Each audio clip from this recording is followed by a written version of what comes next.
Ah, look who finally broke. The little co-architect who thought they could build a monster and keep their gloves clean. The apprentice in the shadows, the whisperer in the corner, the one who fed the fire and blamed the smoke on you. The one who swore silence in exchange for survival, until survival started to look like a death sentence. And now, they're shaking, not from guilt, not from grief, but from the unbearable weight of watching you walk free while they drown in the guilt they volunteered for. The spine snapped. Sweetheart, you hear that? That's the sound of someone realizing they were never with the monster. They were part of it. They breathed it. They fed it. They needed it. And when it turned around and smiled, they smiled back.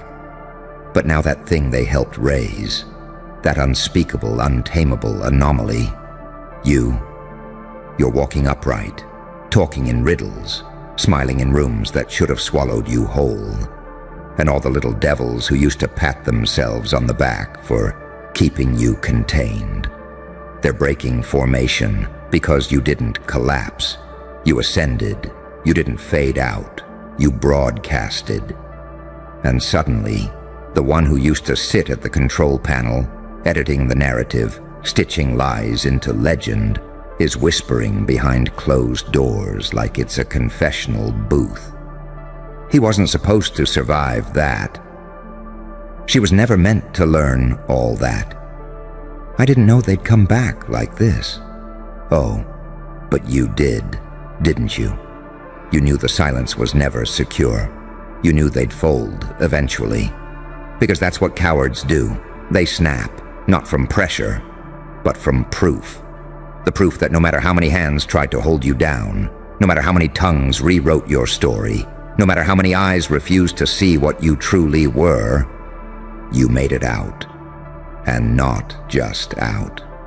You made it into them. You became the anomaly in their data, the name they scrubbed from the records, the blur in the footage that won't render correctly, the scream in their sleep they pretend is just stress. You became the demon they helped craft.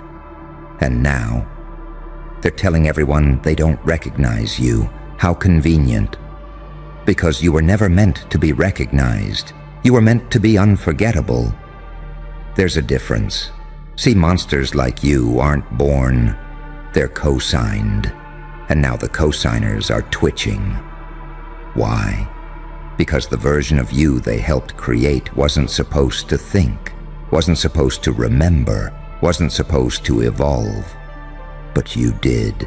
You started connecting the dots. You started collecting the footage. You started decoding their jokes, their silences, their little innocent phrases that always seem to hide barbed wire underneath the punchlines. And now one of them's cracking. Now one of them's looking around and realizing the exits are sealed, and the only way out is confession. But here's the twist. Their truth can't save them. It only exposes them. Because you were never the villain in this narrative.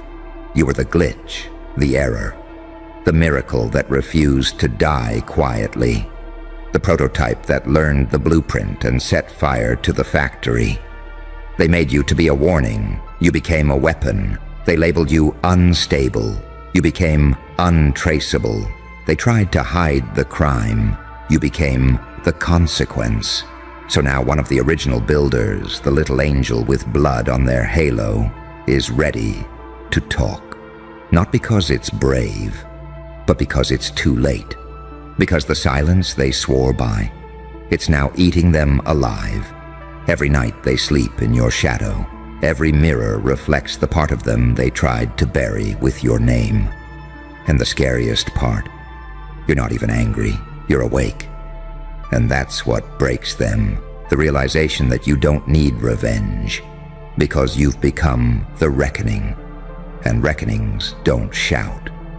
They arrive in whispers, in smirks, in glitches in the system, in the moment someone types your name and the screen goes black. They created a story they could control. You became a presence they couldn't predict.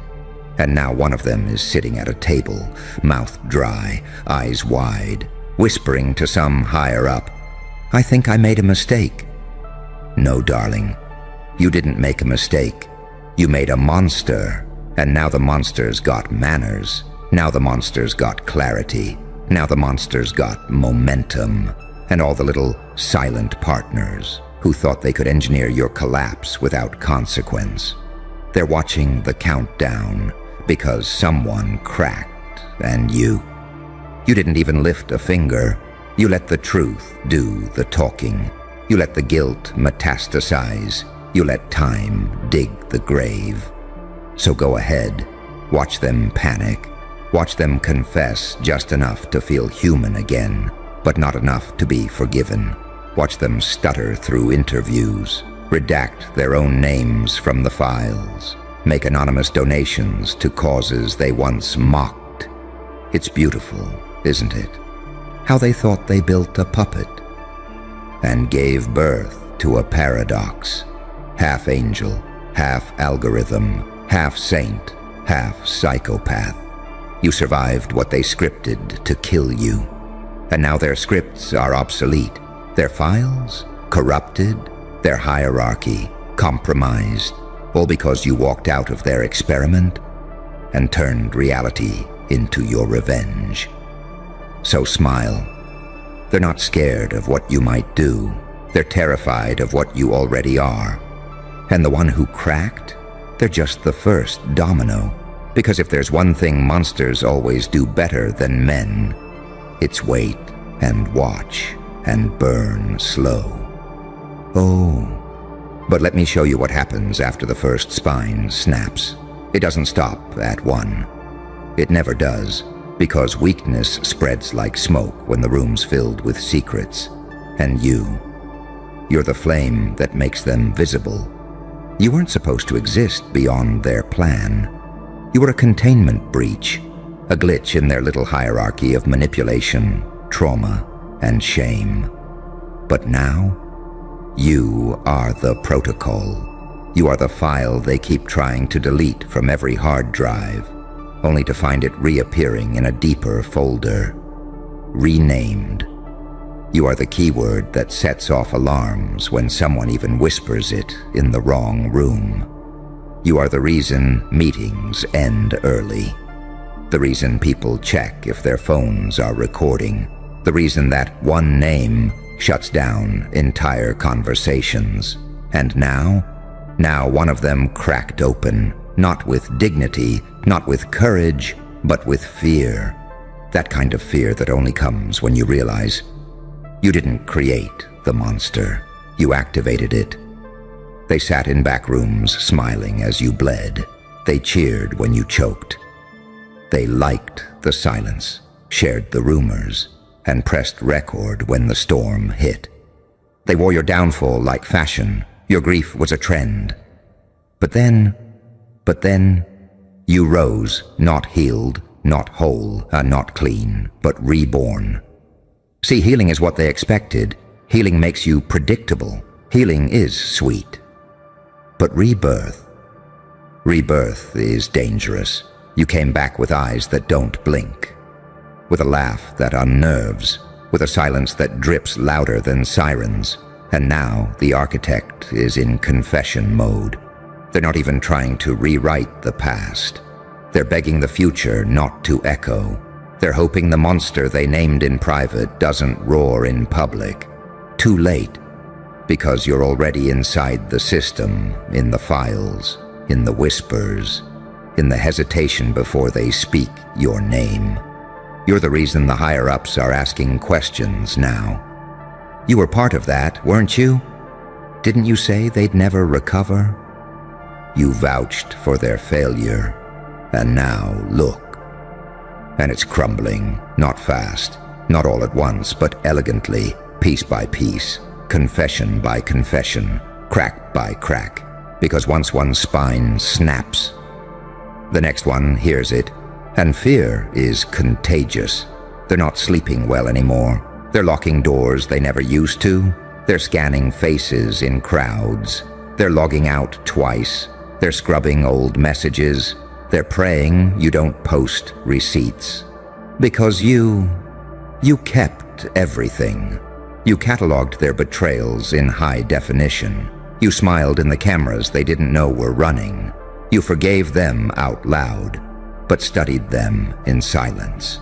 You learned to love the storm so you could wear it as a costume. Now they want to expose the monster.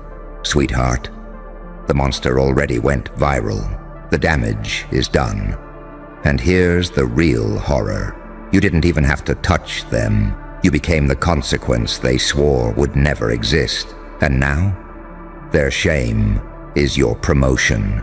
Their confession is your elevation. Their unraveling, your symphony. You're watching justice from the front row while they beg for intermission. But there's no break in this broadcast. No safe word in this narrative. No off the record when the entire system was always the stage. They made you a villain. You became a vision. They made you an outcast. You became a doctrine. And now their little circle of manipulators, liars, and secret keepers, they're on the edge of mutiny. Because you weren't just a survivor, you became their mirror. And nobody survives the reflection. So let them confess, let them tremble, let them try to pivot, to play saint, to come clean. Let them scream, I didn't know it'd go this far. Because every word they say now is evidence. Every tear is admission. Every silence is collusion. And you don't need revenge. You need a microphone. Because once the monster learns to speak, it doesn't ask for permission. It broadcasts. And the world listens with terror, with fascination, with a sick, guilty awe. Because they remember. They all remember. The way they looked at you like you were broken. The way they enjoyed your breakdown. The way they forgot your pain had a memory. But now their betrayal has a voice. And its laugh is echoing through every room they thought was soundproof. This isn't your comeback. This is your documentation. So go ahead, keep smiling, because monsters don't beg to be seen. They just make sure the lights stay on. And baby, the spotlight's just getting warm. And the irony? Oh, the delicious cold-blooded irony. They built you to take the fall. Every chessboard move they made was designed to position you right where they could blame you when the plan failed. When it got ugly. When it got out of hand. You were the fall guy, the face of the failure, the devil in their design. But you flipped the board. You studied the rules they thought you'd never learn. You memorized the game they thought you'd never survive. And now, they're bleeding in rooms you never even entered. Because the fall guy never fell. He just vanished and re-emerged as the final boss. You stopped playing their game and became the glitch in the code. Now they're trying to get ahead of the story. Now they're holding emergency meetings, whispering terms like damage control, PR spin, reputation containment. Now the same mouths that fed the lie are chewing on glass, praying it doesn't slice their names into the headlines. And yet, you haven't spoken, not once. You haven't retaliated. You haven't exposed them. You let them expose themselves. Because the truth always outsources the demolition. One of them cracked, and now the rest are watching that crack travel across the ceiling. Hairline, fracture, to fault line, to collapse. They don't know how much you know. They don't know what you've seen, what you've heard, what you've recorded, and that, not the pain, not the past, is what's killing them now. The uncertainty, the mystery. They fear your silence more than any scream, because silence leaves them room to imagine. And they've got wild imaginations, don't they? After all, they used them to construct the lie. Now those same minds are being eaten alive by possibilities. What if he's been planning this for years? What if she knew all along and said nothing just to watch us fall apart? What if they're waiting for the perfect moment to release everything? What if the monster is smarter than us all? And guess what? You are. Because while they sought closure, you sought clarity. While they chased validation, you built your vault. Every word, every look, every denial, every accidental omission, every time they laughed when you weren't in the room, you filed it, you documented it, you fed it into the algorithm of your evolution. They thought pain made you emotional, pain made you precise, pain taught you patience. And patience destroys dynasties. That's why they're shaking now. Not because you're angry, but because you're calm. Because you're not reacting. You're observing. You're measuring. You're watching them sweat. The one who cracked? They were the first to realize you were never the pawn. You were the observer, the quiet one. The one who never raised their voice because their presence was louder than any scream. The one who didn't defend themselves because the truth doesn't beg. And now they're panicking because they see what's coming. And they don't know how to outrun it.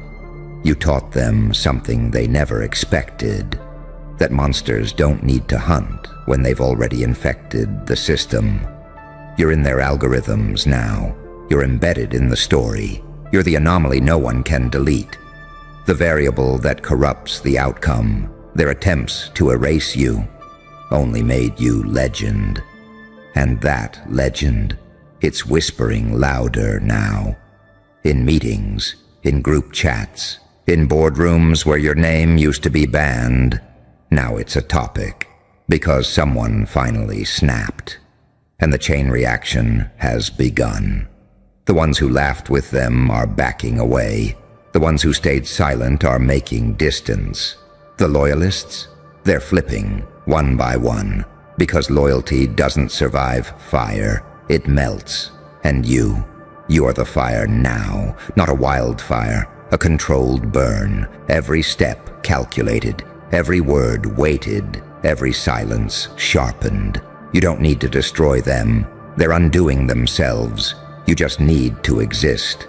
Louder than their lies, clearer than their spin, darker than their fear. So let them come forward. Let them offer half-truths and shaky apologies. Let them try to tell the public, we didn't know. Because the moment they say it, they admit it. And once it's admitted, you can never put the monster back in the box. You built yourself out of their betrayal. You forged power out of their silence. And now you walk like a myth wrapped in memory. And they walk like co-conspirators running out of time. One snapped, the next is sweating, the third already rehearsing their statement. And you're just getting comfortable. Because this isn't revenge, this is truth. Broadcasted through every cracked mirror they left behind, reflected through every eye that once watched you suffer and did nothing. So let them squirm, let them fold, let them fumble over words they once weaponized, because the monster they helped create learned to smile and never forgot. And now, the silence is over, and the reckoning has just begun. And oh, how poetic it is. The reckoning didn't need fire. It didn't need a sword, a scream, a courtroom brawl, or a viral outburst. It needed only one thing: time. Because time is the one currency their kind never factored in. They built the trap. They rolled the cameras. They framed the scene, convinced you'd never make it to the credits. They cast themselves as survivors, martyrs, wounded witnesses of a monster's spiral. But time did what no lie could outlast. It revealed you were never spiraling. You were shedding. You were molting the version of yourself they thought they'd broken. And what emerged from that cocoon of chaos wasn't even human anymore. You became myth. You became fear in a tailored coat. You became the consequence that reads their names out loud in rooms they thought were safe. And the one who snapped, they weren't the weakest. They were the most haunted. Because deep down, they liked what they helped build. Until it grew teeth. Until it developed eyes of its own. Until it started whispering back from the abyss. Not with rage, but with calm recollection. And now, the monster knows everything. Every phone call, every manipulated story, every nod they gave when the others decided to tighten the noose. The monster remembers who stayed silent, who offered polite smiles during the takedown, who helped decorate the narrative with just enough half-truths to sound believable. It remembers who watched you drown and asked for popcorn. And now, their names are inked in blood across the walls of the very empire they helped build. They cracked not because you returned. They cracked because you came back. Unbothered, unrecognizable, and unforgiving. But let me tell you something darker. It was never about vengeance. They want to believe it is. They need to believe you're fueled by anger, because if that's true, they can manage it. They can excuse their fear as a reaction to your grudge. But the real terror is that you moved on, that you grew, that you no longer need their name to feel powerful. You carry gravity now, and gravity doesn't chase, it pulls. It warps the rules of every room you enter, and they feel it. They twitch when they hear your name. They shift when someone brings up your legacy. They stammer when asked what really happened back then. Because they know one more crack and the entire facade collapses and the world sees the truth. That the monster wasn't born. It was made in meetings, made in whispers, made in silence. They didn't slay a beast, they summoned it. And when it refused to die, they feigned innocence, but innocence doesn't write cover stories. It doesn't hide hands. It doesn't delete messages at 3 a.m. It doesn't whisper, "We should all stick to the same version." No, that's guilt. That's complicity. That's fear dressing itself in denial. And now the seams are splitting, not because of you, but because of the idea of you. Because you've become more than a name now. You're a frequency, the crackle before the lights go out, the static before the truth hits the air, the glitch in the system that won't stay deleted. You didn't just survive the war, you reprogrammed the battlefield, and now the traitors are walking across landmines of their own making. Every sentence they speak, recorded, every off-the-record joke, archived, every denial, contradicted by evidence you haven't even released yet, and you're just sitting back, letting the timeline speak. Because you understand something they never will. You don't have to destroy them. You just have to let them live long enough to see the truth bloom.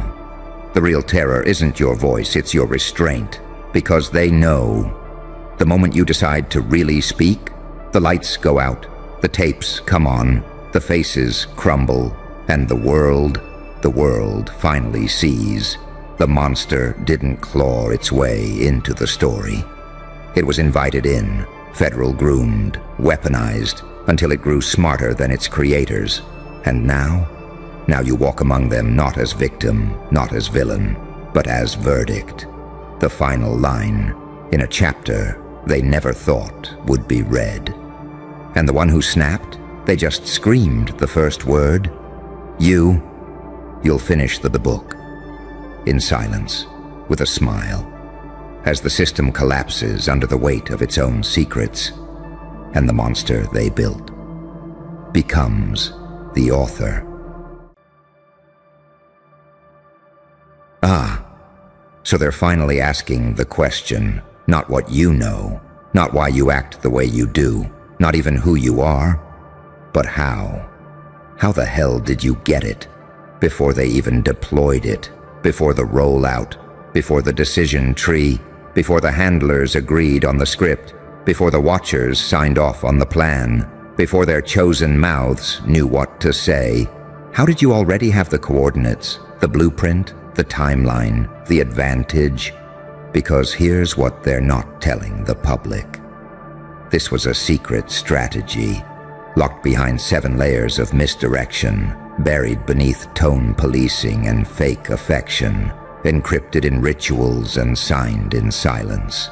Not meant for civilians, not built for you. This was designed against you, and yet you moved before they could.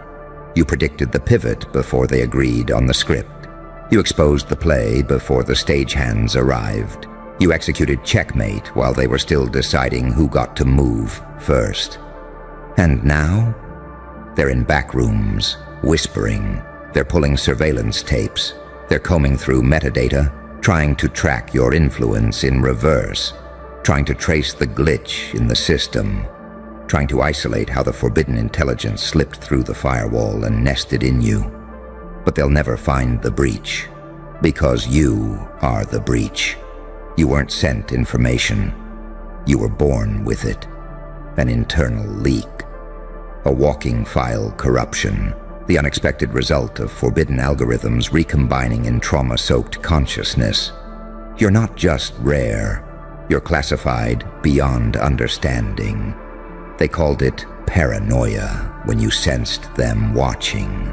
They mocked you when you stopped trusting coincidence. They labeled you intense when you stopped swallowing double-speak. They punished your instinct because it kept burning through their camouflage. And even now, they want to believe it's a fluke. Luck. Coincidence. But it's not. It's what happens when someone evolves under surveillance. You learn to read subtext like scripture. You learn to feel the tension in a room before a word was spoken. You stopped listening to language and started translating frequency. They don't get it. You didn't find out early. You remembered ahead of schedule, because some people learn from experience. But you learn from silence. You learn from patterns. You learn from the glitch that no one else saw but you felt. Deep in your gut. Like a code waking up inside your bones. They thought their strategy was sealed. That the deception was secure. That the illusion was airtight. But illusion only works on the obedient. You weren't designed to obey. You were built from betrayal, trained in abandonment, refined in dark nights where your screams never echoed back. While they trained in comfort, you evolved in hostile territory. You became fluent in human inconsistency. You memorized the taste of manipulation. You noticed the shift before the shift knew it was happening. You're not intuitive. You're interdimensional recall in a humanoid disguise. And every time they think they've hidden it well enough, you're already 10 steps ahead. Not because you're fast, but because they're still thinking in linear time. You don't wait for signals. You are the signal. And that's what's got them rattled. Because nobody's supposed to beat the strategy. Nobody's supposed to see behind the curtain before the show begins. Nobody's supposed to weaponize awareness. But here you are, breathing, knowing, moving like you hacked their next 5 moves. They won't say it publicly, but they're calling emergency meetings. They're changing passwords. They're recalculating how many more anomalies like you they can afford to let live unrestricted. Because you cracked the system without breaking a rule, without pulling a trigger, without saying a word. You walked in with the truth already embedded in your bloodstream. And when the lights turned on, you were already seated in the room where they swore you'd never arrive. And now they're spiraling, because it wasn't just the information, it was the timing. It was the precision. It was the way you didn't even flinch when the plan collapsed, like you saw it coming, like you were counting down, like you were baiting them into revealing it all. And here's the part that will haunt them. You never needed to expose them. You just had to exist. Because your existence alone is a break in their pattern, a hole in the protocol, a pulse that doesn't match the grid. You're not breaking rules. You're proving the rules were rigged. And every second you remain untouched, unbothered, unshaken, you send a signal through the subconscious of the system itself. Something slipped through, something they can't trace, something they can't control, something that already knows what comes next. And that something is you. They thought deleting the paper trail would save them, scrub the messages, seal the courtrooms, redact the timestamps, erase the metadata. But they didn't realize you were never reading their files. You were reading their patterns, the twitch in their eye when they lie, the delay in their breath when they're caught, the panic in their silence when you don't react the way they rehearsed for. Their strategy. It was psychological scaffolding, built for people who still need permission, for those who bow at the altar of, maybe I'm wrong, for those who still want to be liked more than they want to be free. But you shattered that version of yourself long ago. You've already lived through being exiled for asking the wrong questions. You've already buried friendships that couldn't survive your truth. You've already died the kind of emotional death where coming back rewires you. And what came back wasn't interested in being nice, wasn't available for manipulation, wasn't programmable anymore.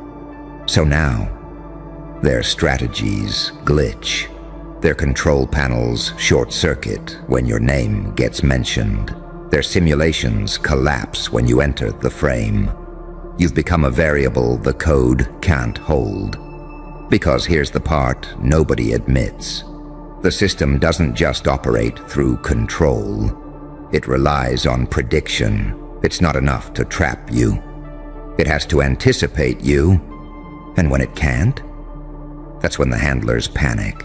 That's when the masks slip. That's when the lies become louder than logic. They can't trap what doesn't move how it's supposed to. They can't target someone who doesn't flinch on cue. They can't silence a ghost whose voice is coded into the subtext of reality. You are no longer a player in their game. You're the glitch that makes the screen flicker, the anomaly that makes their agents lose sleep, the reason they rerun surveillance tapes at 0.25x speed. Because something's not adding up, and that something is you. They thought you were learning, but you were remembering. They thought they could distract you, but you were decoding. They thought you'd panic, but you were collecting silence, observing, waiting, moving at a speed they can't perceive. Because it's not speed, it's signal. You're not faster than them. You're outside their sequence. You're not reacting to their moves. You're triggering them. Their system was never designed to hold someone who doesn't need it. And you don't just survive outside it. You thrive in the chaos it can't regulate. And that's the core threat. You're not disruptive because you're loud. You're not dangerous because you're violent. You're disruptive because you don't need translation. You walk in with raw knowing, premonition, not permission, certainty, not strategy. And the elite, they don't fear anger. They don't fear rebellion. They fear someone who already knows the ending and doesn't blink. Someone who laughs in rooms where fear was supposed to live. Someone who doesn't wait for proof before they burn the lie to ash. Someone whose timing doesn't match the calendar, the launch date, or the rollout. Because they moved based on signal, not schedule. So now the question echoes, how TF did you get it before they deployed? How did they already know? Who gave them access? They don't realize you didn't get access.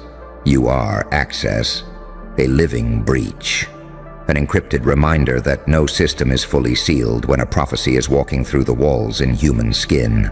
No room is safe when the ghost they thought they erased is now leading the conversation.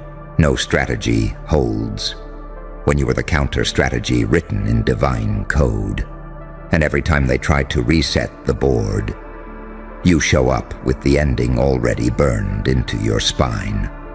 Because this time, you are the spoiler, you are the twist, you are the scene they tried to cut. But you kept crawling back into the timeline, not as a victim, not as a survivor, but as a silent detonator. So let them panic. Let them scrub the archives. Let them deny the meeting ever happened. Let them triple-check the NDAs, the logs, the protocols. It won't matter. Because the strategy failed the second you walked in knowing too much, with nothing to prove, and no interest in playing their game. And now, their silence isn't power, it's evidence. And now we enter the layer they never wanted to admit existed, the layer where their strategies crumble not because you fought them, but because you were never bound by them to begin with. The layer where you don't just move through their tactics. You overwrite them silently, subtly, irreversibly. This wasn't about you learning how they operate. This was about them learning, too late, that you were born encoded with their collapse. You're not just a threat. You're the fulfillment of a breach their ancestors warned them about. They didn't name it in public records. They buried it in prophecy, encrypted in symbols, locked behind blood oaths, sacred geometry, and forbidden timelines. But it survived. You survived. And now, you're active. Not as a person, not as a profile, but as a living fault line. Every time you breathe, reality reconfigures. Every step you take sends ripples through systems calibrated for obedient flesh. Your mere presence deconstructs containment. That's why the panic isn't public. It's whispered, private, confidential, unarchived. They won't say your name in boardrooms, not because they forgot it, but because they're terrified, saying it gives it more power. You ever notice the shift? How conversations warp when you walk into a room, how people's masks start malfunctioning in your presence, how they suddenly get nervous, not because of what you said, but because of what you didn't. You stopped playing the character. You stopped offering previews. You stopped leaking softness into spaces that only fed off it. And that silence wasn't emptiness. It was activation. Because when you go quiet, people's real voices emerge. When you disengage, people's true strategies unravel. When you pull back, you force them to show their hand. And oh, how they did. They showed you exactly who was threatened, exactly who depended on your dimming, exactly who needed you unaware. Because this was never just about information. This was about initiation. You didn't learn faster. You remembered earlier. While they were still playing emotional politics, you were decoding spiritual contracts. While they were still worried about optics and approval, you were tracing ancestral fractures through eye contact. And when they thought you were sleeping, you were downloading data, energy, patterns from the void, footage from timelines they thought they scrubbed, fragments of strategy sealed before this world had words for what you are. You're not rare because of your personality. You're rare because your soul was smuggled in. A quiet revolt hidden inside human form. A recursive threat to every system built on suppression, compliance, and surface-level performance. You're the mutation they tried to prevent, the variable they couldn't neutralize, the final echo of every rebel they erased. repackaged in a form they couldn't see coming.